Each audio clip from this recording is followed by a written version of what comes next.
Hello, and welcome back to the channel. Today, we're diving deep into a novel that has captivated readers for over a century and a half. A story of sin, secrecy, and societal judgment set in the stark, unforgiving landscape of 17th century Puritan New England.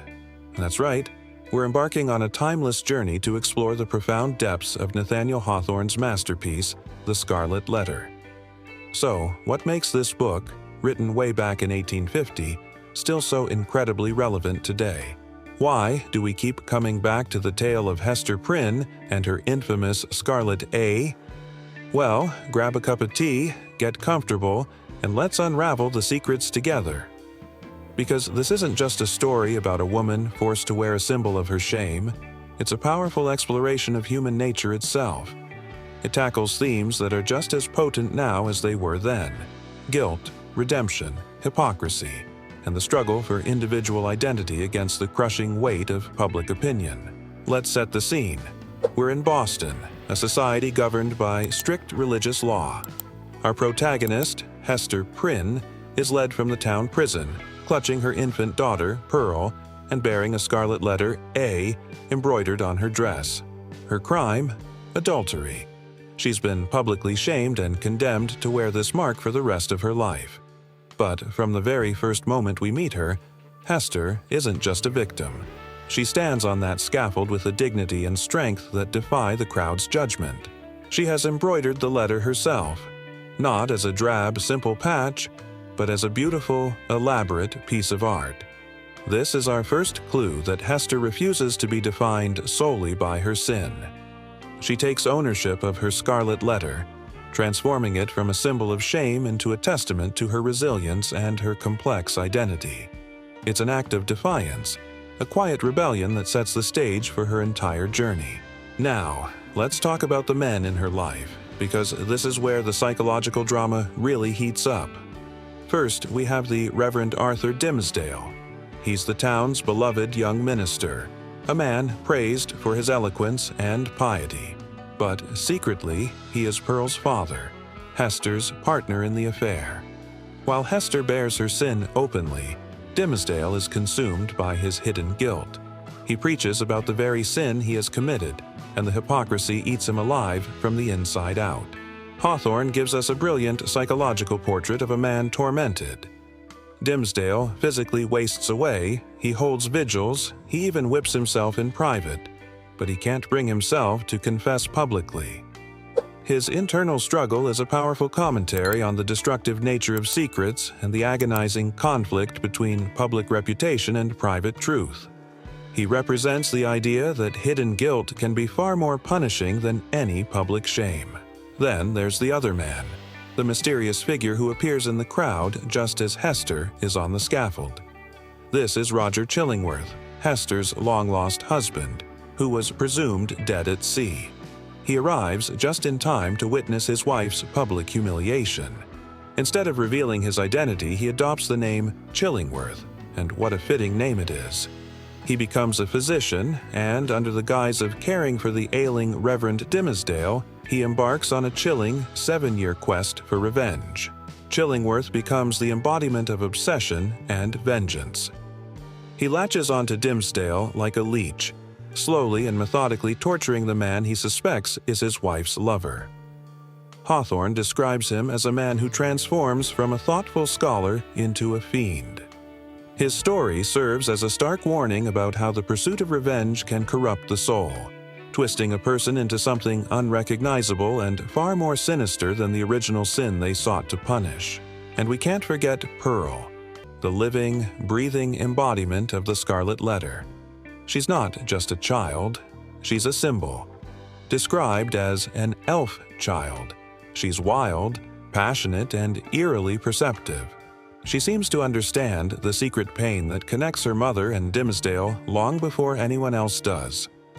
Pearl is a constant, tangible reminder of the sin, but she's also a symbol of nature and truth in a society built on rigid, unnatural rules. She doesn't fit into the Puritan world, and she constantly challenges its hypocrisy. Her innocent but pointed questions often cut right to the heart of the matter, forcing the adults around her to confront the truths they're trying so desperately to hide. Through Pearl, Hawthorne suggests that truth, like nature, cannot be entirely suppressed. It will always find a way to break through. As the years pass, an interesting transformation occurs. Hester, through her quiet dignity, her charity work, and her skill as a seamstress, slowly changes the town's perception of her.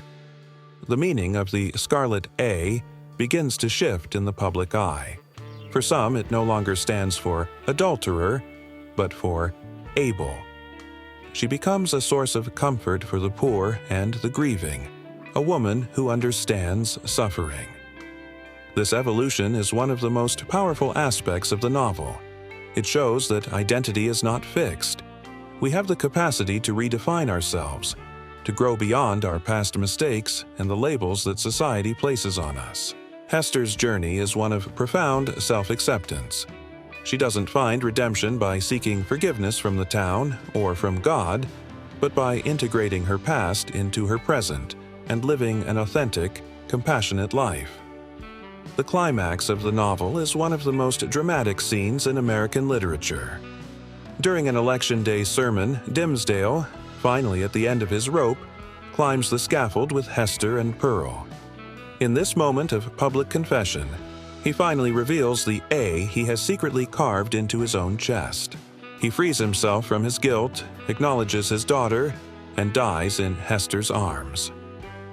It's a tragic, but also a deeply moving moment. Chillingworth, his purpose for living gone, withers away, proving that his life was sustained only by his hatred.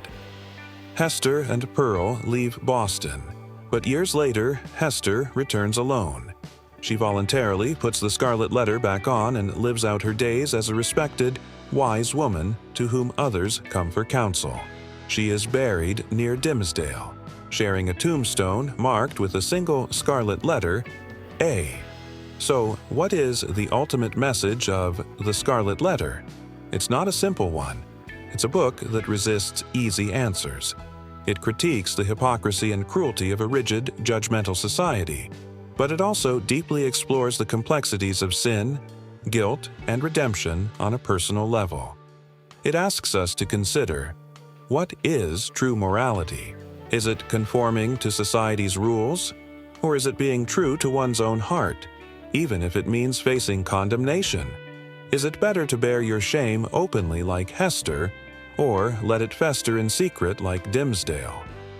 Hawthorne doesn't give us a neat and tidy ending, but he does leave us with the powerful image of Hester Prynne, a woman who endured public scorn and private sorrow to emerge as a symbol of strength and self-reliance.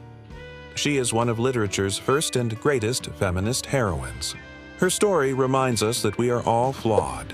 We all carry our own scarlet letters, visible or not. The true test of character isn't whether we make mistakes, but how we choose to live with them, learn from them, and ultimately, define ourselves on our own terms. It's a timeless journey of the human heart, and that's why, more than 170 years later, we are still so captivated by The Scarlet Letter. What do you think? What does the Scarlet A mean to you? Let me know your thoughts in the comments below. I love reading your interpretations. If you enjoyed this deep dive, please give this video a thumbs up and consider subscribing for more literary explorations. Thanks so much for watching, and I'll see you in the next video.